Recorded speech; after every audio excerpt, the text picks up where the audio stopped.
Hello everyone. तो चलिए आज का क्लास स्टार्ट करते हैं। और आज का क्लास आपका एसपी बख्शी बुक से इडियम्स एंड फ्रेजेस का आखिरी पार्ट है। बिल्कुल 37 नंबर पार्ट है ये। और आप लोग बहुत ज़्यादा खुश हो गए हैं ना, इसलिए भी क्योंकि आज कंप्लीट कर रहा हूँ इस सीरीज़ को। सिर्फ इतना ही नहीं, देखिए आज आखिरी क्लास है तो थोड़ी बहुत बातें तो एक्स्ट्रा मैं करूँगा ही। अब ज़रा देख लो, सबसे बड़ी बात यह है कि एसपी बख्शी के जितने भी मोस्ट इम्पॉर्टेंट सीरीज़ हैं सब के सब कंप्लीट हो गए, एक वर्ड भी नहीं बचा। कोई नहीं बोल सकता कि सर आपने जो स्टार्ट किया था 6 सीरीज़ में से आपने एक वर्ड को छोड़ रखा है, ऐसा कोई नहीं बोल सकता। ठीक, तो ज़रा हम बात करते हैं कि एसपी बख्शी से कौन कौन से सीरीज़ में कंप्लीट करा दिया हूँ। देखना एक एक करके। पहला कंप्लीट कराया था सिनोनिम एंटोनिम, टोटल 61 वीडियोज़ बनाया था। फिर फ्रेजल वर्ब को कंप्लीट करा दिया हूँ। Third number one word substitution को भी कंप्लीट करा दिया, एक भी नहीं छोड़ा। फोर्थ नंबर है फिक्स्ड प्रीपोजिशन को भी मैं कंप्लीट करा दिया जड़ से। फिफ्थ नंबर है आपका एडिशनल वर्ड्स, जो थोड़े से टफ लेवल के वर्ड है ना। सिक्स्थ नंबर जो अभी आपका आज कंप्लीट होने को है, ये है आपका इडियम्स एंड फ्रेजेस। तो इसमें से एक भी वर्ड को नहीं छोड़ा और किसी का भी कोई शिकवा शिकायत नहीं होना चाहिए। दूसरी बात ये है कि इस वीडियो को आप लोग लाइक ज़रूर करना। मैं आप लोगों को टारगेट देता हूँ, आप लोग मुझे टारगेट देते हो ना। कई बारी कहा है कि सर आप जल्दी जल्दी कंप्लीट करा दो, आपको कोई फ़र्क नहीं पड़ता, सर बीमार हैं, सर बिजी हैं, सर क्या कर रहे हैं क्या नहीं कर रहे, बस आपको अपना चाहिए होता है ना। तो जिस तरीके से आपने मुझसे टास्क कंप्लीट करवाया है, मुझे टास्क दे करके, उसी तरीके से मैं आप लोगों को एक टास्क देता हूँ कि चाहे जैसे करो, है ना, जिसके भी फ़ोन से करो, शेयर करके करो, खुद से करो, लेकिन आपको 1000 लाइक्स इस आखिरी पार्ट में ज़रूर देना है। बहुत खुश होऊंगा अगर मैं देख लिया ना 1000 लाइक। और इसका ड्यूरेशन मान के चलो 15 दिन, है ना। 15 दिन में मैं देखता हूँ कि कितना लाइक्स आप लोग देते हो। 1000 लाइक आप लोग लेकिन ज़रूर देना, क्योंकि मैं इतना मेहनत करता हूँ। मैं सच बताता हूँ, ऑफलाइन क्लासेस में भी मैंने इतना कभी भी मेहनत नहीं करा है, क्योंकि वहाँ जाना होता है, बोर्ड पे पढ़ाना होता है और कुछ लिखने होते हैं, समझाना होता है। इसमें इतना कुछ बनाना पड़ता है जो मत पूछो। सबसे पहली बात कि ये कंटेंट को टाइप करो, सबको अच्छे तरीके से एडिट करो और इसका पीडीएफ बनाओ, चाहे पीपीटी बनाओ, जो जिस तरीके से पढ़ाता है। तो एक यूट्यूबर के लिए उतना आसान नहीं होता काम ये सारी कुछ करना। फिर वीडियो बनाते वक्त अगर कुछ मिस्टेक हुआ तो क्रैश कर गया वीडियो, फिर उसको फिर से स्टार्टिंग से फिर से शुरू करना होता है। कई बार ऐसा हुआ है मेरे साथ, है ना। और फिर वीडियो बनाने के बाद भी एडिट करो, कट छट जो भी करना है वो सब करो, तो थोड़ा सा मेहनत लगता है यार। आप लोग बात को समझो और लाइक ज़रूर देना और कृतज्ञता ज़रूर, अपना जो होता है एक अंदर से दिल से कृतज्ञता शो करना, वो ज़रूर आपको शो करने हैं। कमेंट में ही कुछ लिख करके बताना कि आपको कैसे लगे 6 सीरीज़। और आगे भी मैं जो स्टार्ट करूँगा उसको कंप्लीट कराऊँगा। इसके बाद जो मैं सीरीज़ सोचा हूँ, अभी नहीं, फरवरी से सोचा हूँ, जनवरी तक मैं चलाने वाला हूँ। जो एसपी बख्शी में जो भी कमी है, जैसे कुछ ऐसे इडियम्स हैं जो एसपी बख्शी के बुक में नहीं है, कुछ ऐसे वन वर्ड सब्स्टिट्यूशन है जो नहीं है इसमें, ये एसपी बख्शी वाले बुक में, तो कहाँ से कंप्लीट कराऊंगा? ये कराने वाला हूँ नीतू सिंह की जो बुक है उससे, और वो क्विक रिवीजन सीरीज़ के नाम से स्टार्ट हो चुका है, उसको भी साथ साथ कराऊंगा। और वो जैसे ही कंप्लीट होता है तो मैं 600 कॉमन एरर के क्वेश्चन कराऊंगा, बिल्कुल डेप्थ में, बिल्कुल गहराई से। एक भी कॉन्सेप्ट नहीं छूटेगा कि यहाँ पर द लगा है तो क्यों लगा है, ए लगा है तो क्यों लगा है, और भी सारे कॉन्सेप्ट हैं। अगर एक ही कॉमन एरर के सेंटेंस में और उसमें एरर भले ही ना हो, उसमें अलग अलग कॉन्सेप्ट आते हैं, तो क्यों है, कैसे है, सब कुछ समझाऊंगा। 600 क्वेश्चन का सीरीज़ में लाऊंगा और इसको भी जड़ से कंप्लीट करूंगा। मतलब आप कह सकते हो कि ग्रामर थ्रू कॉमन एरर, ऐसे भी कह सकते हो। और इस तरीके से मैं पूरा कंप्लीट करा दूंगा, ग्रामर को भी और बेसिक ग्रामर भी पढ़ाऊंगा। धीरे धीरे सब कुछ होगा, है ना। जैसे जैसे मुझे टाइम मिलता है मैं सब कुछ कंप्लीट कराने वाला हूं आपको। अब ज़रा बात करते हैं कि आपको कैसे तैयारी करनी है। देखो, सबसे पहली बात ना, लोग पेशेंस खो देते हैं और तैयारी के दरमियान पेशेंस बहुत ही बड़ा रोल अदा करता है अपना। तो आपको बिल्कुल ही पेशेंस को नहीं खोना है, धीरे धीरे ही सही तैयारी में लगे रहना है। वोकैब ऐसा पोर्शन होता है कि आज मान लिया जाए रेलवे का एग्ज़ाम आ गया, आज मान लिया जाए कि कोई दूसरे चीज़ का एग्ज़ाम आ गया, बैंकिंग का आ गया, तो आप क्या करते हो, पिछले जितना भी मेहनत की हो पीछे, उसको छोड़ देते हो, जो कि एक बहुत ही गलत चीज़ है। आपको धीरे धीरे ही करना है ना। जैसे कहते हैं ना, एक मैं हमेशा दोहराता हूँ, एक दोहा है कि धीरे धीरे रे मना, धीरे सब कुछ होए, माली सींचे 100 घड़ा, ऋतु आए फल होए, है ना। तो कहने का मतलब है ऋतु आएगा फल लगेगा, लेकिन आपको रोज बेसिस पे, डेली बेसिस पे आपको सींचने हैं। और ये कौन कौन सी चीज़ें होती हैं, खास करके वोकैबलरी, इंग्लिश में वोकैबलरी को डेली बेसिस पे पानी डालना है, उसमें डेली सींचना है, बात समझ रहे हो। और मैथ्स के फार्मूले, मैथ्स के जितने फार्मूले होते हैं उसका भी डेली बेसिस पे सोने से पहले, और इंग्लिश का जो वोकैबलरी होता है वो सोने से पहले थोड़ा सा ज़रूर देख लिया करो रिवीजन के तौर पर। और 1 घंटा डेली टाइम दिया करो कम से कम वोकैबलरी में, क्योंकि इस पर कमांड पाना बहुत टाइम टेकिंग होता है, मैंने देखा है बहुत सारे स्टूडेंट के साथ। तो आपको इसके ऊपर वर्कआउट करना है डेली बेसिस पे, बिल्कुल नहीं छोड़ना है। अब जरा बात करते हैं कि आज का जो क्लास है, जो लोग नए हैं, नहीं आता, उनको नहीं पता कि ये त्रिगीतम 4M क्लब है क्या, तो आप टेलीग्राम पर सर्च करोगे त्रिगीतम, ये ग्रुप आपको मिल जाएगा। जितने भी प्रीवियस ईयर के क्वेश्चन हैं वो क्विज फॉर्मेट में आपको वहाँ पर देखने को मिल जाएंगे, आप वहाँ से जा करके प्रैक्टिस कर सकते हो। अब पर्सनल गाइडेंस जिनको ज्वाइन करना है, आप मुझे व्हाट्सएप पे मैसेज करोगे इस नंबर पे, बिल्कुल कॉल नहीं करना है, ठीक है, जब तक मैं आपको बताऊँ नहीं। अब जरा बात करते हैं, हाँ, और स्टार्ट करने से पहले एक बार फिर से रिमाइंड करवा दूं कि प्लीज़ इस वीडियो को लाइक करना। 1000 का मैं टारगेट दिया हूं, देखता हूं कि कितना लाइक्स आप लोग देते हो, कितना जल्दी देते हो, क्योंकि मैंने तो आपको खुश कर दिया है ना, तो आपको भी मुझे खुश करना है, बिल्कुल, है ना, छोड़ना नहीं है। अब ज़रा बात करते हैं आज का जो फर्स्ट इडियम है, ये क्या कह रहा है ज़रा देख लो। ये है विल ओ द विस्प। क्या मतलब होता है विल ओ द विस्प का मतलब, इसका मतलब होता है एल्यूसिव और फिर अनरियल। मतलब क्या है इसका, तो विल ओ द विस्प का मतलब होता है मिथ्या प्रतीत होना, मतलब किसी चीज़ का झूठा प्रतीत होना, मिथ्याभास कहते हैं ना, तो उसी को कहते हैं विल ओ द विस्प, भ्रम कह सकते हो। और कुछ ऐसी चीज़ें होती हैं जो मतलब पहुंच के बाहर हो, पहुंच के बाहर हो मतलब वो चीज़ को अचीव करना मुश्किल हो, उसको पकड़ना मुश्किल हो, आपके हाथ से बाहर की चीज़ें हो, तो वो चीज़ बाद में भ्रम सी लगती है और मिथ्याभास सा प्रतीत होता है, तो उसी मिथ्याभास को ही कहा जाता है विल ओ द विस्प। किस सेंस में यूज होता है आप तो यहाँ पर समझ जाओगे एग्जाम्पल के थ्रू ही। और ये आया कहाँ से है, इसके ऊपर ज़रा हम चर्चा कर लेते हैं कि ये आया कहाँ से, इसका ओरिजिन हुआ कैसे है। तो ज़रा ध्यान देना, ये है व्हील, तो व्हील आया है, जो इसका ओरिजिन हुआ है वो आया है विलियम नाम के एक व्यक्ति से, विलियम नाम के एक व्यक्ति से आया है। रियल इसका बता रहा हूँ कि कैसे आया है। विस्प जो होता है, देखिए इसका अलग अलग मीनिंग होता है। विस्प का मतलब आपका घास का गुच्छा भी होता है, और ये जो धुएं का गुच्छा देख रहे हो आप, धुएं का देख लो, एक धुएं की लपटें हैं ना, तो एक गुच्छे टाइप का बना रहा है, तो इसको भी विस्प कहा जाता है। जैसे कोई धुआं उड़ा रहा होता है तो इस तरीके का प्रतीत होता है उसको, है ना, तो धुएं के गुच्छे को भी कहते हैं विस्प, तो इसको ध्यान में रखना आप लोग। तो विल का मतलब समझ गए कि ये विलियम नाम के व्यक्ति से आया है, और विस्प का मतलब इससे आया है। और विलियम नाम का जो व्यक्ति होता है थोड़ा सा नशे वशे करता है वो, और हमेशा स्मोकिंग करता है और शराब वगैरह भी पीता है जम करके।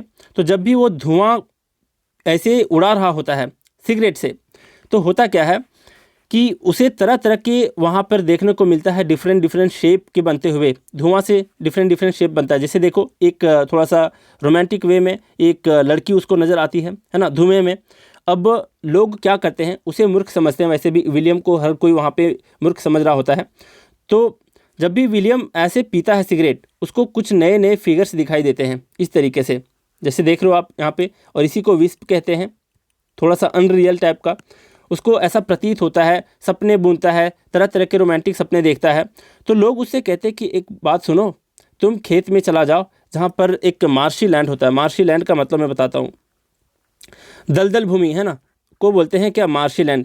और मार्शी लैंड में हमेशा आपको पता है, अगर केमिस्ट्री थोड़ा बहुत भी पढ़े हो, CH4 निकलता है गैस, है ना, मुझे याद आ गया, CH4 को मीथेन कहते हैं। तो मीथेन गैस वहाँ से निकलता हुआ नज़र आता है। कई बारी इसमें आग लग जाती है और रात के टाइम में वहाँ से कुछ ऐसे धुआं उठता हुआ दिखाई देता है, थोड़ा सा लौ जलता हुआ दिखाई देता है। तो लोग उसे क्या कहते हैं कि देखो ये जो तुमने अभी देखा ना लड़की को, वो एक बिल्कुल परी है, और वो है कहाँ, तो वो मार्शी लैंड में है। वहाँ पर जा कर के देखो, जहाँ पर रात में हम लोग आग की लपटें देखते, थोड़ा सा उसका लौ देखते हैं, और जो जहाँ से धुआं उठ रहा होता है रात के टाइम में, तो आप वहाँ पर जा कर के देखो और चेक करो कहीं वहीं तो नहीं। अब वो बंदा क्या है, एक तो मूर्ख होता भी है और लोग उसे मूर्ख बनाते भी हैं, समझते भी हैं। वो बंदा मार्शी लैंड में जाता है और वहाँ पर उस दलदल में जा कर के फंस जाता है, ठीक। तो उसी के कहानी से आया है विल ओ द विस्प। लोग उसे कहते हैं O William go and catch the wisp, इस तरीके से उनको कहते हैं। तो वहीं से आया है विल ओ द विस्प, जिसका मतलब होता है मिथ्याभास, और फिर भ्रम होना, मिथ्या प्रतीत होना, कुछ ऐसा चीज़ होना जो पहुंच से बाहर की चीज़ हो, वो वहाँ पे जाता है इसको पकड़ने के लिए, लेकिन पकड़ नहीं पाता, वो परी वहाँ पर होती नहीं है, तो पकड़ेगा कैसे, है ना। तो ऐसे पहुँच के बाहर की चीज़ें, भ्रम वाली चीज़ें, भ्रामक चीज़ों को कहा जाता है विल ओ द विस्प। ठीक, आप कभी नहीं भूलोगे, मुझे उम्मीद है। अब जरा बात करते हैं क्या यहाँ पर जो दिया गया है एग्जाम्पल में, यहाँ दिया to romantic poets reality appears to be will o' the wisp. मतलब जो रोमांटिक पोएट्स होते हैं, कवि होते हैं, उनको रियलिटी, सच्चाई जो है कैसा प्रतीत होती है, वो प्रतीत होती है विल ओ द विस्प की भांति, मतलब मिथ्याभास प्रतीत होती है, भ्रम प्रतीत होती है। तो किस तरीके की चीज़, जैसे रोमांटिक पोएट्स लोग होते हैं ना, वो कैसे कैसे कविताएं लिखते हैं कि हम जाएंगे चांद के ऊपर घर बनाएंगे, है ना, बादलों के ऊपर अपना एक घर हो। तो इस तरीके का जो सपना देखते हैं कि कहते हैं कि गुलाब का ही महल बनाएंगे तुम्हारे लिए, है ना, जैसे चांद के पार चलो गाना सुना होगा, भरोसा कर लो तुम साथ निभाएंगे, सितारों की दुनिया में तुम्हें ले जाएंगे। तो इस तरीके का जो गाना है, तो ये जो है बस पोएम तक लिमिट होता है रोमांटिक पोएट्स के लिए, बाकी रियलिटी चीज़ की नाम की चीज़ होती नहीं है। तो उसी के बारे में ये वैसा कह रहा है। तो विल ओ द विस्प का मतलब तुम लोग याद रखना कि इसका मतलब होता है मिथ्या प्रतीत होना, मिथ्याभास होना, भ्रम होना, कुछ ऐसा चीज़ होना जो बिल्कुल ही पकड़ के बाहर हो, पहुँच के बाहर हो। ठीक, अब जरा बात करते हैं क्या नेक्स्ट है आपका राई फेस। राई फेस का मतलब होता है डिसअपॉइंटेड लुक। क्या अर्थ है इसका? इसका मतलब होता है उदास चेहरा, है ना, उदास दिखना, राई फेस कहलाता है। उतरा हुआ चेहरा जिसको बोलते हैं, जैसे देखो इस लड़की का उतरा हुआ चेहरा। और ये एक मुझे शायरी बार बार याद आती है, ये जब भी ये वर्ड आता है उतरा हुआ चेहरा, है ना, तो आज भी मैं बोल देता हूँ कि किस सोच में डूबे हो, किस गम ने तुझे घेरा है, किस सोच में डूबे हो, किस गम ने तुझे घेरा है, ये बिखरी हुई जुल्फ़ें और उतरा हुआ चेहरा है। तो इसी उतरे हुए चेहरे को कहा जाता है राई फेस, डिसअपॉइंटेड लुक। जैसे मैं आपको कुछ दिखाना चाहूँगा, कुछ बच्चियों का ऐसा कुछ क्लिप, जिसमें आप समझ पाओगे कि राई फेस एक्चुअली होता क्या है। ये देख रहे हो आप, इस बच्चे का चेहरा कैसे बिचकाता है चेहरा को, है ना। तो वैसे चेहरा जो बिचकाना थोड़ा सैड मूड में, इसी को कहा जाता है क्या, राई फेस। देख लो इसको अच्छे से। और एक और देख लो, जैसे इस बच्ची का फेस है ना, काफ़ी नाराज़ है, काफ़ी सैड है, उतरा हुआ चेहरा है, तो इसी को कहते हैं क्या, राई फेस। अभी एक आया कहाँ से है, तो राई का मतलब भी होता है डिसअपॉइंटेड, मतलब सैड लुकिंग फेस को ही बोलते हैं राई फेस। तो आप इसका कोई ओरिजिन है नहीं, राई फेस मतलब बस इसके शब्द में ही रिफ्लेक्ट हो रहा था इसका। अगर राई का मतलब जानते तो आप आसानी से इसको टिक लगा पाते सही आंसर पे, है ना। अब जरा बात करते हैं इसके एग्जाम्पल के ऊपर। क्या दिया है, He made a wry face when he was refused admission to the college of his choice। मतलब जब उसके चॉइस के कॉलेज में एडमिशन लेने से उसे जब मना कर दिया गया, रिफ्यूज़ कर दिया गया, तो कैसा चेहरा बनाया वो, बिल्कुल लटकता हुआ चेहरा, राई फेस बनाया। ठीक है, तो मत भूलना है इसको। अब ज़रा बात करते हैं क्या, थर्ड नंबर क्या दे रखा है, इसको ज़रा समझो। थर्ड नंबर है विन हैंड्स डाउन। इसका मतलब होता क्या है, तो इसका मतलब होता है विन इजीली, है ना, मतलब आसानी से जीत लेना, ये कहलाता है विन हैंड्स डाउन। अब ये आया कहाँ से है, इसके बारे में ज़रा जिक्र कर लेते हैं। देखो ये आया है एक हॉर्स रेसिंग से, है ना, घोड़े की जो रेस होती है उससे आया हुआ है। तो इसमें ये आया क्यों है, कैसे आया है, इसको मैं समझाता हूँ। देखो सबसे पहली बात कि ये घोड़े का रेस है, और यहाँ पर सब रेसिंग लगाते हैं, उसको क्या बोलते हैं, जो लोग घोड़े पर चढ़ करके रेस लगाते हैं उसको क्या बोलते हैं, जॉकी बोलते हैं ना। ये भी वन वर्ड सब्स्टिट्यूशन का पार्ट है, ये आया हुआ है ना कई बारी। अब दूसरी बात यहाँ पर ये है कि जो भी बंदा आसानी से जीत रहा होता है, इसको पता चल जाता है कि मैं जीतने वाला हूँ, तो क्रॉसिंग लाइन पे पहुँचने से पहले ही वो क्या करता है, अपने हाथ से रेंस को छोड़ देता है। रेंस मतलब देखो, रेंस है ये भी पूछा जाता है कि रेंस क्या होता है, वन वर्ड सब्स्टिट्यूशन में पूछा जाता है। तो इसका मतलब होता है घोड़े का जो लगाम होता है, जो वो बंदा जॉकी इस पर चढ़ रहा होता है उसके हाथ में लगाम होता है, और रस्सी आप देख रहे होगे जिससे खींचता है घोड़े को, है ना, जिस उसके नथ में जो लगा हुआ रहता है, तो इसको बोलते हैं रेंस। तो रेंस को क्या करता है, यहाँ से पहुँचने से पहले ही एक झटके से हैंड्स डाउन करके क्या करता है, छोड़ देता है, किसको, रेंस को छोड़ देता है, और ये जग जाहिर कर देता है कि बस मैं जीत ही गया। जब इसका कॉन्फिडेंस होता है कि सारे लोग मेरे बहुत पीछे हैं और मैं बहुत आगे निकल गया हूँ, तो वैसे ही शो करता है। जैसे मैं आपको दिखाने की कोशिश करता हूँ, ज़रा ध्यान देना। जैसे ये बंदा देखो रेस जीतने वाला होता है, एक घोड़ा इसके पीछे है दिखाई दे रहा है, और ये जीत रहा होता है। जीतने से पहले क्या करता है, इसको बोलते हैं लगाम, देखो इसको बोलते हैं रेंस। ठीक। अब इस लगाम को हाथ से छोड़ देता है एक झटके के साथ और अपना हाथ बाद में ऊपर कर लेता है कि वाओ मैं जीत गया, है ना, इस तरीके से। तो ये लगाम को हाथ से छोड़ देता है हैंड्स डाउन करके, तो उसी को कह रहा है ये हैंड्स डाउन का मतलब आप लोग समझ गए। दूसरा जो मीनिंग होता है हैंड्स डाउन का ये मैं बताता हूँ। दूसरा जो मीनिंग होता है हैंड्स डाउन का, इसका मतलब ये जो इंडिकेट करता है ये रिलैक्स होने को इंडिकेट करता है कि मतलब बिंदास होकर के रिलैक्स हो गया वो, है ना, जीतने के बाद बिल्कुल ही क्या हो गया, रिलैक्स हो गया। तो ये हैंड्स डाउन भी आपका शो करता है रिलैक्स होने को, और इसका ओरिजिन हुआ है हॉर्स के रेसिंग से। ठीक, तो इस चीज़ को याद रखना। तो मतलब रिलैक्स मूड में विन कर जाना ये कहलाता है आपका क्या, विन इजीली, मतलब आसानी से जीत लेना, ये कहलाता है विन हैंड्स डाउन। तो नहीं भूलोगे कभी। अब जरा बात करते हैं इसके एग्जाम्पल के ऊपर। यहाँ दिया है Australia won hands down in the David cup finals. आप मुझे बताओगे डेविड कप किस खेल का कप होता है। अब जरा बताते हैं। यहाँ पे ये कह रहा है कि ऑस्ट्रेलिया जो है वो काफ़ी आसानी से जीत को हासिल कर लिया। कौन से कप को, डेविड कप फाइनल्स को वो आसानी से जीत लिया है। अब जरा बात करते हैं नेक्स्ट आपका with in an ace of. इसको क्या कहते हैं, with in an ace of का मतलब होता है क्लोज टू समथिंग, मतलब किसी चीज़ के बिल्कुल करीब होना, बिल्कुल निकट होना, ये कहलाता है with in an ace of. मतलब जीतने के करीब होना, एसएससी सीजीएल एग्ज़ाम क्रैक करने के करीब होना, यूपीएससी निकालने के करीब होना, है ना। जैसे 2-4 मार्क्स कभी कम हो जाए तो लोग कहते हैं ना काफ़ी करीब था वो, है ना, with in an ace of था क्या, cracking SSC CGL UPSC type के एग्जाम्स, है ना। तो इस तरीके से इसको यूज़ किया जाता है with in an ace of. अब ये आया कहाँ से, इसके बारे में ज़रा मैं बताता हूँ। देखो सबसे पहली बात कि विद इन का मतलब होता है के अंदर होना, है ना। ये किस चीज़ को इंडिकेट करता है कि किसी चीज़ के करीब होना, के अंदर होना, के निकट होना, है ना।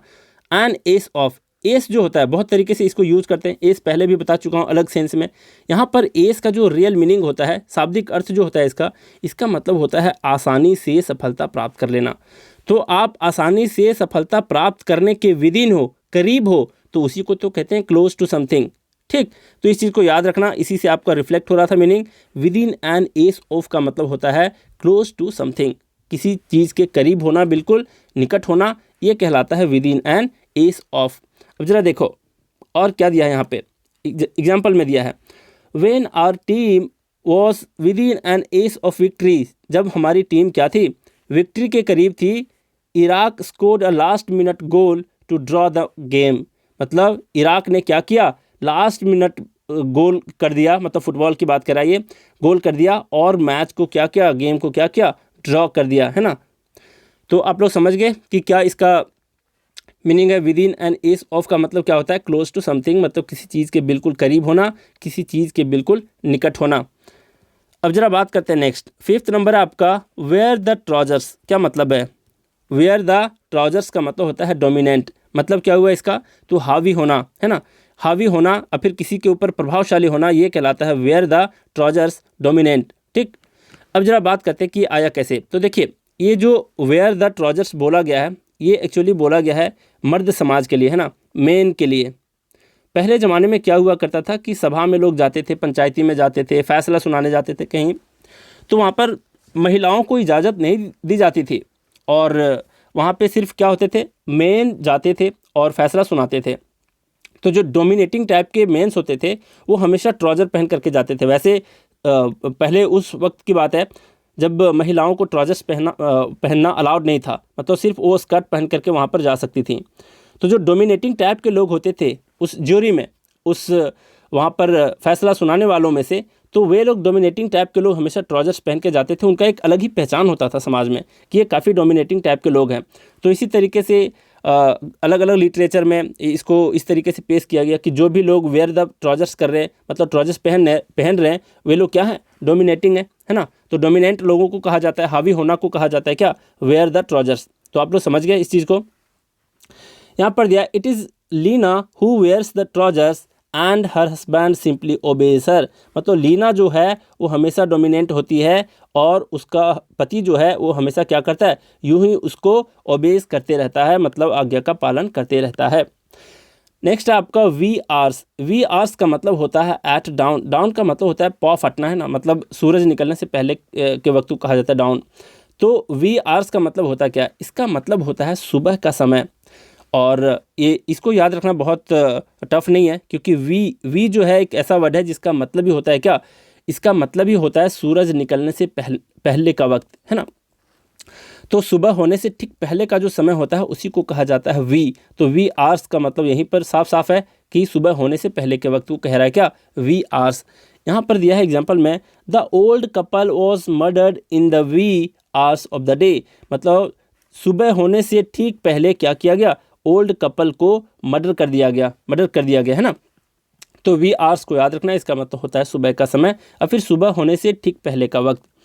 नेक्स्ट आपका विथ अ हाई हैंड, क्या अर्थ है इसका। विथ अ हाई हैंड का मतलब होता है ऑप्रेसिवली। मतलब इसका क्या हुआ, इसका मतलब हुआ निर्दयता से, है ना, ऑप्रेस करना, किसी के ऊपर क्या करना, काफ़ी ज़्यादा ऑप्रेस करना, शोषण करना, इस टाइप को कहते हैं ऑप्रेसिवली। और विथ अ हाई हैंड का कंप्लीट मीनिंग होता है निर्दयता से, निरंकुश होकर के, है ना। तो अब जरा समझेंगे कि आया कैसे होगा, जरा देखो।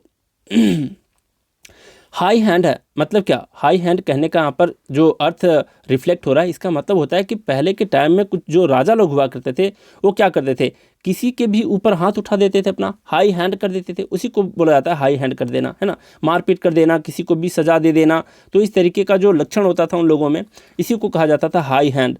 तो वहीं से ये आया है आपका विथ अ हाई हैंड, इसका मतलब शोषण करना, काफ़ी ज़्यादा सताना, है ना, निर्दयता से, निरंकुश होकर के, इसका मीनिंग होता है विथ अ हाई हैंड का मतलब। तो याद रखना इसको, हाथ उठाने से इसका रिलेशन है ना। यहाँ पर दिया एग्जाम्पल में, he was a king who ruled his subjects with a high hand. मतलब वह एक राजा था जो कैसा रूल करता था अपने सब्जेक्ट्स के ऊपर। सब्जेक्ट्स का यहाँ पर मतलब है, अगर एस लगा है सब्जेक्ट में, सब्जेक्ट्स, तो इसका मतलब प्रजा है ना। तो प्रजा को ही क्या कहते हैं, सब्जेक्ट्स कहते हैं। और कैसा वो रूल करता था, विथ अ हाई हैंड, मतलब बिल्कुल निरंकुश होकर के, है ना, बिल्कुल दया रहम नाम की चीज़ नहीं होती थी उनके अंदर। तो विथ अ हाई हैंड का मतलब होता है ऑप्रेसिवली, निर्दयता से, निरंकुश होकर। अब जरा बात करते हैं 8 नंबर, ये दिया है आपका वेट ब्लैंकेट। वेट ब्लैंकेट का मतलब होता है any person that dampens enthusiasm. Dampens का मतलब धीमा कर देना, कम कर देना, है ना। वैसे डैम्पन का मतलब भिगा देना होता है। तो किसी के इंथुसियाज्म को, किसी के जोश को, किसी के जुनून को आप अगर ठंडा कर देते हो, तो वैसे व्यक्ति को कहा जाता है वेट ब्लैंकेट। अब देखो वेट ब्लैंकेट आया है, तो वेट ब्लैंकेट का मीनिंग होता क्या, जरा देखो। हर एक के घर में पहले क्या किया जाता था, किचन में वैसे वेट ब्लैंकेट रखा जाता था इस टाइप के, ताकि आग लग जाए तो क्या किया जाए, आसानी से बुताया जाए उसको। तो वेट ब्लैंकेट किस चीज़ को इंडिकेट कर रहा है, वेट ब्लैंकेट इंडिकेट कर रहा है किसी चीज़ को ठंडा पड़ा देने के सेंस में, है ना। मतलब कोई चीज़ गर्म है उसको ठंडा कर दो, कोई चीज़ में काफ़ी जोश है, आग जला है उसके अंदर, तो क्या करो, उसको ठंडा कर दो, किससे, वेट ब्लैंकेट से। तो वेट ब्लैंकेट का मीनिंग यहीं से आया है आपका। और एक चीज़ और देख लो, मैं आपको दिखाने की कोशिश कर रहा हूँ। ये देखो, ये क्या है आपका, एक वेट ब्लैंकेट है ना। फिर से देख लो, अब ये वेट ब्लैंकेट है और एक कार में आग लगी हुई है, और कुछ बंदे इसको क्या कर रहे हैं, साइड से जा रहे हैं और इसको बुताने का काम कर रहे हैं, है ना। तो इसी को कहते हैं क्या, वेट ब्लैंकेट। तो वेट ब्लैंकेट इसी तरीके से आया है कि वैसा व्यक्ति जो क्या करे, दूसरों के जोश को ठंडा कर दे, दूसरों के जोश को ठंडा कर दे, डैम्पेंस कर दे, कम कर दे, धीमा कर दे, तो वैसे व्यक्तियों को कहा जाता है वेट ब्लैंकेट। कैसे आया है, कैसे नहीं आया, बात को आप समझ गए। अब यहाँ पर इसका एग्जाम्पल दिया है, the principal proved a wet blanket. मतलब प्रिंसिपल जो है वो कैसा प्रूव हुआ, तो दूसरों के जोश को ठंडा करने वाला व्यक्ति साबित हुआ। While the students were on picnic, जब स्टूडेंट सारे पिकनिक पर थे। अब जरा देखो, इसको दूसरे शब्दों में वेट ब्लैंकेट को क्या कह सकते हैं, इसको कह सकते हैं कि दूसरों की खुशी में दूसरों की खुशी को बर्बाद करने वाला व्यक्ति, है ना, उसको कहते हैं वेट ब्लैंकेट।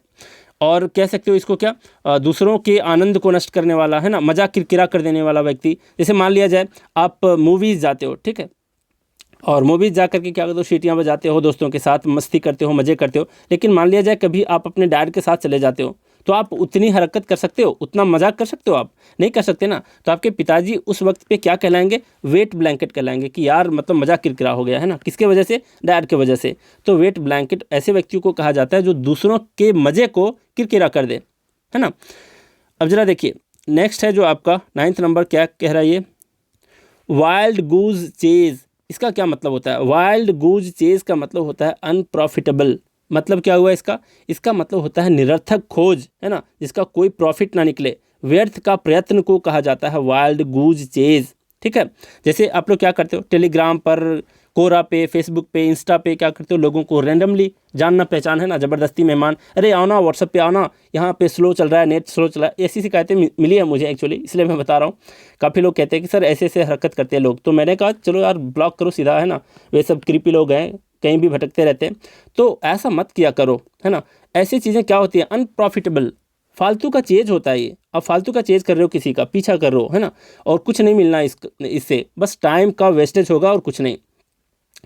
तो मूर्खों की तरह जो लोग निरर्थक खोज करते हैं, तो वैसे खोज को कहा जाता है, मूर्ख भरे खोज को कहा जाता है वाइल्ड गूज चेज। तो इसका ऑप्शन आपको 2-3 तरीके से दे सकता है। पहला अनप्रॉफिटेबल, दूसरा जिसको कह सकते हो निरर्थक खोज, व्यर्थ का प्रयत्न, है ना, ऐसी चीज़ों का पीछा करना जो बिल्कुल समय नष्ट करवाए, रिसोर्सेस वेस्ट करना, है ना, तो जिसका कोई परिणाम ना निकले, तो ऐसी चीज़ों को कहा जाता है क्या, वाइल्ड गूज चेज। तो याद रखना। अब ये आया कहाँ से, इसके ऊपर हम लोग चलते हैं। ज़रा देखो, एक बंदा है, देख रहे हो, एक कुछ वाइल्ड गूज हैं, इसका पीछा कर रहे हैं।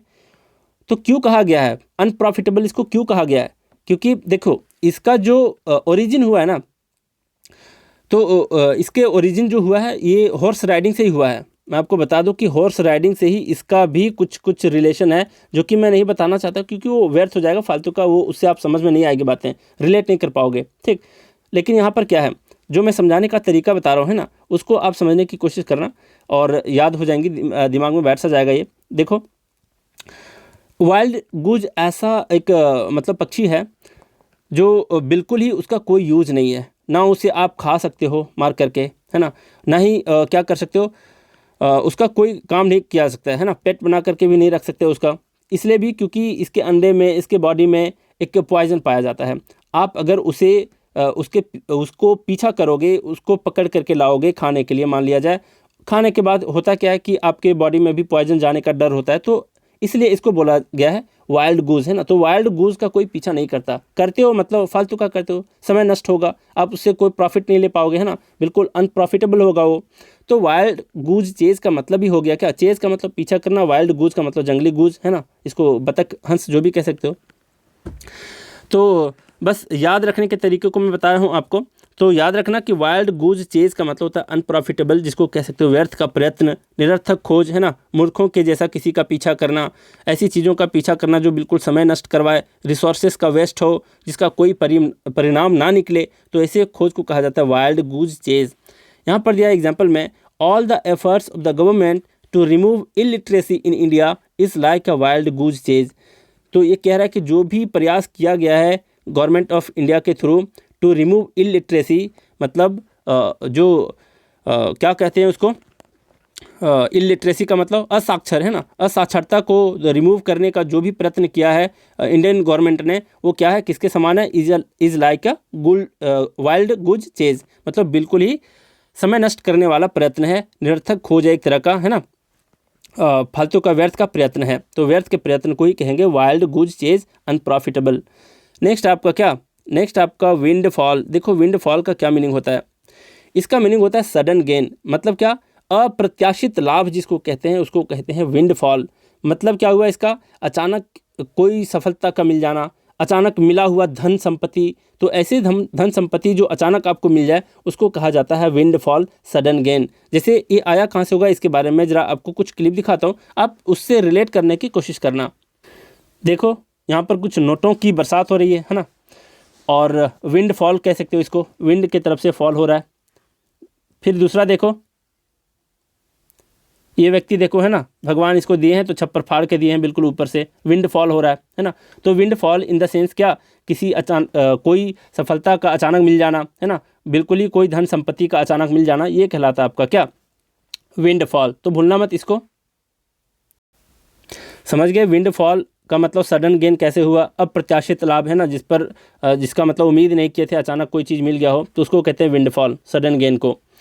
अब यहाँ पर दिया है the legacy left by his uncle proved a wind fall for Arnab, मतलब अर्नब जो है उसके लिए क्या विंड फॉल साबित हुआ है, विंड फॉल मतलब सडन गेन साबित हुआ है, अप्रत्याशित लाभ साबित हुआ है, जो लेगेसी छोड़ के गए हैं क्या, उनके अंकल के द्वारा। लेगेसी का मतलब यहाँ पर होता है पैतृक संपत्ति, जिसको बोल सकते हैं धरोहर, है ना, धरोहर को ही बोलते हैं क्या, लेगेसी। तो इस चीज़ को याद रखना। नेक्स्ट आपका 11वां नंबर देख लो, ये है वाइड बर्थ। देखिए ये जो वर्ड है ना, इसका मतलब होता है कीप अवे, मतलब बचने की कोशिश करना। यहाँ पर एग्जांपल दिया है, we should give a wide berth to bad characters, जो बैड कैरेक्टर्स हैं उससे हमें दूरी बनाने की कोशिश करनी चाहिए, कीप अवे करनी चाहिए, मतलब उससे बचने की कोशिश करनी चाहिए। इसका मैं ओरिजिन इसलिए नहीं बताऊंगा क्योंकि इस बार wide berth third time revise हो रहा है आपका। क्यों? क्योंकि पिछले वीडियो में ही ये आ चुका है पहला। सबसे पहले कब देखने को मिला था आपको, तो पार्ट नंबर 14 में जा करके चेक करना। पार्ट नंबर 14 जो वीडियो में बनाया हूँ उसमें आपको मिल जाएगा, वहाँ पर अच्छे से इसका ओरिजिन बताया हूँ, टाइम वेस्टेज ना हो इसलिए मैं यहाँ पर इग्नोर कर रहा हूँ इसको। तो इसका मीनिंग आपको बता दिया, कीप अवे करना मतलब किसी से बचने की कोशिश करना, दूरी बनाने की कोशिश करना। अब यहाँ पर 12 नंबर है, क्या देखो, रैंगल ओवर एन एस शैडो, क्या मतलब है इसका? तो इसका मतलब होता है कि टू क्वेरल ओवर ट्राइफल्स, है ना, ट्रीफल्स कह सकते हो। तो ट्रीफल्स के ऊपर झगड़े करना, मतलब क्या हुआ इसका कि छोटी छोटी सी बातों पर लड़ जाना। तो यहाँ पर रैंगल का मतलब भी होता है लड़ जाना, और ट्रिफल का मतलब होता है आपका क्या, छोटी छोटी बातों पर, तुच्छ बातों पर लड़ाई झगड़ा कर लेना, ये कहलाता है रैंगल ओवर एन एस शैडो। अब जरा देखो आया कैसे है, इसके ऊपर जरा जिक्र कर लें। देखिए ये आया है एक एस की कहानी से, है ना, गधे की कहानी से। मतलब दो ऐसे व्यक्ति होते हैं जो क्या करते हैं, ट्रैवलर होते हैं, है ना, साथ में ट्रैवल करते हैं। और जब बहुत ज़्यादा धूप होता है और सूरज इतना तेज़ निकल चुका होता है, तो ये एक बंदा कहता है कि नहीं, इस गधे के छाये में मैं बैठूंगा धूप से बचने के लिए। और ये बंदा कहता है नहीं, चल तू यहाँ से उठ, मैं बैठूंगा गधे के छाये में। तो कहने का मतलब है कि गधा छाया कितना बड़ा बनाएगा, पहली बात। और दूसरी बात ये कि इतनी छोटी सी बात पे क्या लड़ना। तो इसी स्टोरी से इसका ओरिजिन हुआ है रैंगल ओवर एन एस शैडो। मत बोलना इस चीज़ को, गधे को आप अपने दिमाग में लाना। रैंगल का मतलब ही होता है झगड़ा, और एस के शैडो में बैठने की कोशिश करना, झगड़े करना उस बात को लेकर के, इसी को कहा जाता है छोटी छोटी बातों पर झगड़ा, लड़ाई झगड़े करना। ठीक, यहाँ पर दिया है एग्जाम्पल में, their long friendship ended because they wrangled over an ass shadow. मतलब उसकी बहुत लंबी दोस्ती थी, वो लास्ट कर गई, मतलब समाप्त हो गई, क्योंकि वे लोग क्या कर गए, छोटी सी बातों पर लड़ गए, है ना, एस के शैडो में बैठने के लिए ही रैंगल कर गए, लड़ गए। ठीक, नेक्स्ट आपका 13 number, yellow press. Yellow press का मतलब होता है न्यूज़पेपर पब्लिशिंग सेंसेशनल न्यूज़। इसका मतलब होता है क्या, सनसनीखेज खबर जिसको कहते हैं। सनसनीखेज खबर का मतलब होता है येलो प्रेस, मतलब उत्तेजना फैलाने वाला न्यूज़ जिसमें सच्चाई कम हो, जिसके ऊपर रिसर्च कम किया गया हो, और झूठी बातें लीक करके लोगों से टीआरपी जो गेन करने वाला न्यूज़ होता है ना, सनसनीखेज खबर कहलाता है, उसी को येलो प्रेस कहते हैं। ये आया कहाँ से है, तो ये आया है अमेरिका से। एक बार हुआ क्या था कि कंपटीशन बहुत ज़्यादा बढ़ गया था न्यूज़पेपर्स के बीच, कि यार लोग सोचते थे कैसे अपने न्यूज़पेपर को ज़्यादा से ज़्यादा बेच पाऊँ। तो लोग करने क्या लगे, एक बार एक न्यूज़पेपर वाले ने एक दिमाग लगाया कि झूठी खबरें छापना स्टार्ट किया, और अपने खबर का कलर चेंज कर दिया, और वो चेंज कर दिया येलो कलर में। येलो कलर में चेंज कर दिया, झूठी खबरें छापना स्टार्ट कर दिया, जिससे लोगों में एकदम जो कहते हैं सनसनीखेज मच जाना है ना, तो उस तरीके की बातें को लिखना स्टार्ट कर दिया, झूठी बातें जिसमें सच्चाई कम हो। तो तभी से ये फेमस हो गया। उस न्यूज़ एजेंसी वाले के ऊपर काफ़ी ज़्यादा सवाल उठा था, न्यूयॉर्क में खास करके, तो तभी से ये फेमस हो गया yellow news, yellow press. Yellow news भी बोल सकते हो, येलो प्रेस भी बोल सकते हो। तभी से इसको यूज़ किया जाने लगा कि जब भी कोई सनसनीखेज खबर हो जिसमें सच्चाई कम हो, तो वैसे न्यूज़ के लिए लोग यूज़ किया करते हैं अभी भी, येलो प्रेस के नाम से। कहाँ से आया है ये मैं बता दिया। यहाँ पर दिया इन रिसेंट टाइम्स, मतलब आजकल की बातें कह रहा है, there is a spot of sensational newspapers. मतलब आजकल जो है, स्पॉट का मतलब होता है तेज़ धार में निकलना, है ना, इसको लहर भी बोल सकते हैं, बिल्कुल लहरें निकलना। तो कह रहा है कि आजकल सेंसेशनल न्यूज़पेपर्स का क्या है, काफ़ी ज़्यादा लहर है, और ये क्या कर रहे हैं, मेकिंग येलो प्रेस पॉपुलर, और झूठी खबरों को पॉपुलर कर रहे हैं, सनसनीखेज खबरों को, उत्तेजना फैलाने वाले न्यूज़ को क्या कर रहे हैं, पॉपुलर कर रहे हैं। तो येलो प्रेस का मतलब होता है सनसनीखेज खबर, उत्तेजना फैलाने वाला खबर। कैसे आया ये मैं बता दिया, इसको याद रखने की कोशिश करना, दिमाग में बिठाने की कोशिश करना। यहाँ पर नेक्स्ट आपका ह्यूमन्स सर्विस। ह्यूमन्स सर्विस का मतलब होता है एक्सीलेंट वर्क, मतलब इसका होता है शानदार काम, ज़बरदस्त कार्य, है ना। कोई व्यक्ति होता है ना जो मतलब जो भी काम दे दो इतनी लगन से करेगा, इतने मेहनत से करेगा कि लोग मतलब दिल जीत लेते हैं ऐसे लोग। तो ऐसे लोगों को ही कहा जाता है ये ह्यूमन्स सर्विस। अब ये आया कहाँ से, ज़रा ध्यान देना। तो ह्यूमन जो है, ह्यूमन कहलाता था एक क्लास ऑफ फार्मर्स हुआ करते थे, क्लास ऑफ फार्मर्स, मतलब कुछ फार्मर्स ऐसे हुआ करते थे जिनका नाम ही हुआ करता था क्या, यमन। लोग उन्हें यमन कह के बुलाते थे। और ये जो होते थे वो मज़दूर जो होते थे, लेबरर्स जो होते थे, उनसे थोड़ा सा ऊपर के पोस्ट पे होते थे, लेकिन जो लैंड ऑनर होते थे उसके नीचे काम करते थे। लेकिन बहुत ज़्यादा फेमस थे, काफ़ी ज़्यादा हार्ड वर्किंग थे, इतने शिद्दत से काम करते थे कि लोगों का दिल जीत लेते थे। तो वहीं से ये आया है कि योमेंस सर्विस मतलब एक्सीलेंट वर्क, है ना, शानदार काम, ज़बरदस्त काम को कहते हैं योमेंस सर्विस। तो दिमाग में रखने की कोशिश करना। यहाँ पर जैसे यहाँ पर दिया हुआ है, Sardar Patel did a योमेंस service, मतलब सरदार पटेल कैसा काम किए थे, बिल्कुल एक्सीलेंट वर्क किए थे, बिल्कुल ही ज़बरदस्त कार्य किए थे, शानदार काम किए थे।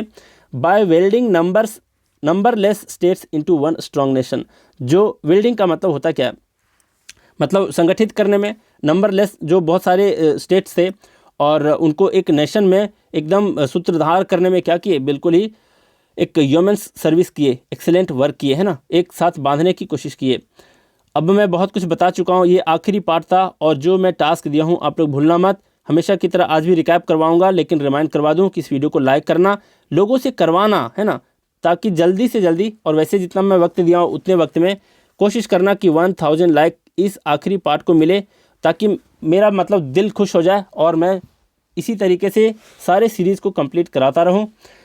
तो ज़रा देखिए आज का जो रिकैप है वो क्या है। देखो, फर्स्ट जो है will o' the wisp. Will o' the wisp का मतलब होता है एल्यूसिव और फिर अनरियल, मतलब मिथ्या प्रतीत होना, मिथ्याभास होना, भ्रम होना, कुछ ऐसी चीज़ें होना जो पहुंच के बाहर हो, बिल्कुल भ्रम की भांति, तो उसको कहते हैं विल ओ द विस्प। ठीक। नेक्स्ट आपका राई फेस। राई फेस का मतलब होता है डिसअपॉइंटेड लुक, मतलब उतरा हुआ चेहरा, उदास चेहरा, है ना, सैड लुकिंग फेस जो होता है उसको कहते हैं राई फेस, जैसे ये पिक्चर में है। नेक्स्ट क्या है आपका, नेक्स्ट है win hands down. Win hands down का मतलब होता है विन इजीली, मतलब क्या, तो इसका मतलब होता है आसानी से जीत लेना, विन हैंड्स डाउन कहलाता है। नेक्स्ट आपका with in an ace of. With in an ace of का मतलब होता है क्लोज टू समथिंग, मतलब किसी चीज़ के बिल्कुल करीब होना, निकट होना, ये कहलाता है with in an ace of. Next है वेयर द ट्रोजर्स, जिसका मतलब होता है डोमिनेंट, मतलब क्या, हावी होना, किसी के ऊपर प्रभावशाली होना, ये कहलाता है क्या, वेयर द ट्रोजर्स। नेक्स्ट है वी आर्स। वी आर्स का मतलब होता है एट डाउन, मतलब क्या, सुबह होने से पहले का वक्त को कहते हैं वी आर्स। नेक्स्ट है with a high hand. With a high hand का मतलब होता है ऑप्रेसिवली, मतलब कि दूसरों के ऊपर बिल्कुल ही शोषण करने के तरीके से पेश आना, निर्दयता से इसका मतलब होता है, निरंकुश होकर, ये इसका मीनिंग होता है विथ अ हाई हैंड का। जैसे बॉस लोग भी क्या करते हैं, अपने अंदर काम करने वाले लोगों के ऊपर पूरा रौब जमाते हैं, तो वैसे चीज़ों को भी कहा जाता है with a high hand. Next आपका वेट ब्लैंकेट। वेट ब्लैंकेट है, इसका मतलब वैसे व्यक्तियों को वेट ब्लैंकेट कहते हैं जो दूसरे व्यक्तियों के इंथुसियाज्म को क्या करते हैं, डैम्पेंस कर देते हैं, उसके खुशी को कम कर देते हैं, उसके मजाक किरकिरा कर देते हैं, तो वैसे व्यक्तियों को वेट ब्लैंकेट कहते हैं, है ना। पापा जी, प्रिंसिपल, ये सब को याद रख लेना थोड़ा सा। नेक्स्ट आपका वाइल्ड गूज चेज का मतलब अनप्रॉफिटेबल, मतलब क्या हुआ इसका, निरर्थक खोज, व्यर्थ का प्रयत्न, है ना, टाइम वेस्टेज वाले खोज को कहते हैं पीछे करने, मतलब किसी चीज़ का पीछा कर रहे हो और उसमें सिर्फ समय नष्ट हो, रिसोर्सेस वेस्ट हो, इसका कोई परिणाम ना निकले, तो वैसे चीज़ों को कहा जाता है वाइल्ड गूज चेज। नेक्स्ट आपका 10th number wind fall. Wind fall का मतलब होता है सडन गेन, मतलब अचानक अप्रत्याशित लाभ को कहते हैं क्या, विंड फॉल। नेक्स्ट आपका वाइड बर्थ, इसका मतलब कीप अवे होता है, पार्ट नंबर 14 में इसका ओरिजिन जाकर के चेक कर लेना। इसका मतलब होता है क्या, बचने की कोशिश करना, दूरी बनाने की कोशिश करना। नेक्स्ट आपका रैंगल ओवर एन एस शैडो, मतलब छोटी सी बातों पर लड़ झगड़ जाना, ये कहलाता है रैंगल ओवर एन एस शैडो। ये है आपका येलो प्रेस। येलो प्रेस का मतलब होता है न्यूज़पेपर पब्लिशिंग सेंसेशनल न्यूज़, मतलब सनसनीखेज खबर जिसमें सच्चाई कम हो, उत्तेजना फैलाता ज़्यादा हो, तो वैसे खबर को कहते हैं येलो न्यूज़। नेक्स्ट है आपका आखिरी वाला ह्यूमन सर्विस। ह्यूमन सर्विस का मतलब एक्सीलेंट वर्क, इसका मतलब होता क्या है, इसका मतलब होता है आपका शानदार काम, ज़बरदस्त काम को कहते हैं ह्यूमन सर्विस। यार मतलब स्क्रीन पे पढ़ाने का एक अलग ये तरीका होता है और क्लासरूम में पढ़ाने का अपना एक अलग अंदाज़ है, अलग ही मज़ा है, लोगों के बीच इंटरेक्ट करते हुए। अभी लग रहा है बस भूत को पढ़ा रहा हूँ, कोई है नहीं सामने, है ना, तो इसका एक अलग है, लेकिन इसका एक प्रॉफिट भी है। जैसे जितना चीज़ों को मैं समझाता हूँ क्लास में, एक बस कह करके समझाने की कोशिश करता हूँ, यहाँ पर मैं आपको पिक्चर दिखाता हूँ, वीडियोज़ दिखाता हूँ और ना जाने बहुत इसका भी प्रॉफिट है अपना, एक अलग ये है। और दूसरी बात ये कि जितनी बातें मैं अभी बता दिया ना, इतनी चीज़ों को बताने के लिए मुझे 2-2 दिन लग सकते हैं क्लास में।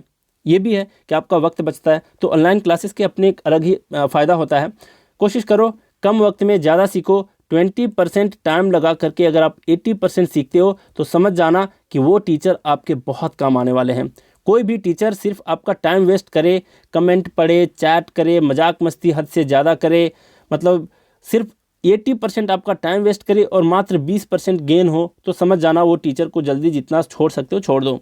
वैसा टीचर जो आपके समय बचाए, कम वक्त में सीरियसनेस के साथ आपकी तैयारी करवा दे। हाँ, मजाक मस्ती तो होना बहुत ज़रूरी है, कितना बोर हो गए है ना। लेकिन अगर आपको ये कला आता हो कि आप पढ़ाई को भी मस्ती के रूप में लेते हो तो बहुत ही अच्छी बात है। और जब बोर होते हो तो वही जय महाकाल वाले ग्रुप में जाओ, है ना, और पढ़ाई करो। और ठीक है, बहुत कुछ बताया वैसे। तो चलिए आज इस आखिरी पार्ट को हम लोग क्या करते हैं, अलविदा कहते हैं। तो आप लोग इस वीडियो को लाइक करना, और हाँ भूलना मत 1000 लाइक, ठीक है। तो चलिए आज का क्लास हम लोग यहीं रैप अप करते हैं। Thank you very much.